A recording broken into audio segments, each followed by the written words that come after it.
সংস্কার অধ্যাদেশ বাতিল সহ এনবিআর চেয়ারম্যানের অপসারণের দাবিতে আজও কর্মবিরতি চলছে এনবিআরে। দর্শক, সেখানে রয়েছেন সহকর্মী রুহুল আমিন। আরও খবর নিয়ে তিনি যুক্ত হচ্ছেন আমাদের সাথে।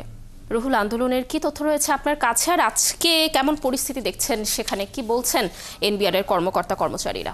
গত বুধবার কর্মসূচি দেওয়া হয়েছে 5 দফা কর্মসূচি। সেই কর্মসূচির অংশ হিসেবে আজকে সারা দেশেই শুধু শুল্ক স্টেশন এবং কাস্টমস হাউস ব্যতীত সারা দেশে কর্মবিরতি পালন করছেন জাতীয় রাজস্ব বোর্ড এনবিআর এর সব পর্যায়ের কর্মকর্তা কর্মচারীরা। এবং এনবিআর ঐক্য পরিষদের ব্যানারে যে আন্দোলনের ডাক দেওয়া হয়েছে সেই আন্দোলনের অংশ হিসেবে আজকে এনবিআর এ ঢাকার যত অফিস আছে সেই অফিসগুলো থেকে কয়েকশো কর্মকর্তা কর্মচারী এনবিআর এ জড়ো হয়েছেন। সেই দৃশ্যটা এখন আমরা আপনাদেরকে একটু দেখাচ্ছি। একই সঙ্গে জানিয়ে রাখি যে আজকে আমরা এনবিআর এ এসে দেখছি যে এখানে বাড়তি পুলিশ মোতায়েন করা হয়েছে। পুলিশের একজন সদস্য জানিয়েছেন যে 2 প্লাটুন পুলিশ সদস্য এখানে মোতায়েন হয়েছে।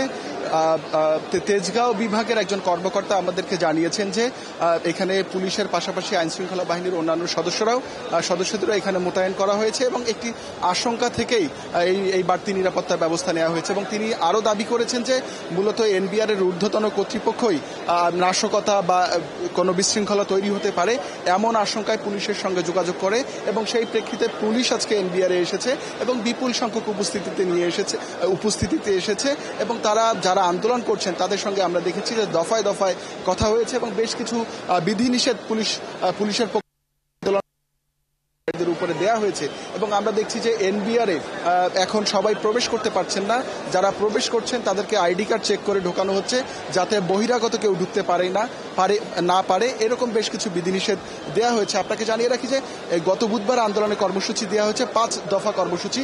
সেই কর্মসূচির অংশ হিসেবে আজকে সারা দেশের কর্মকর্তা কর্মচারীরা কর্মবিরতি পালন করছেন এবং আগামীকালও একইভাবে তারা কর্মবিরতি পালন করবেন। আরেকটি বিষয় আপনাকে জানিয়ে রাখি যে এই আন্দোলনের মুখে এনবিআর চেয়ারম্যান আব্দুর রহমান খান কিন্তু কদিন ধরেই অফিস করছেন না।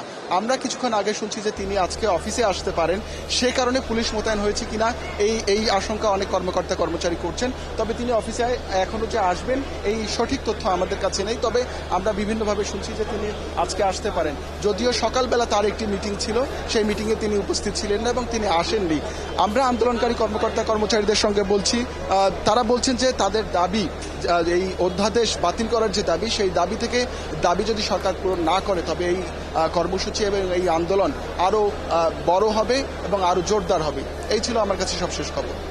রুহুল, অসংখ্য ধন্যবাদ আমাদের সাথে যুক্ত হওয়ার জন্য। আপনি থাকুন সেখানে, আমরা নিশ্চয়ই এনবিআর এর আরও তথ্য আপনার মাধ্যমে দর্শকদের জানানোর চেষ্টা করব।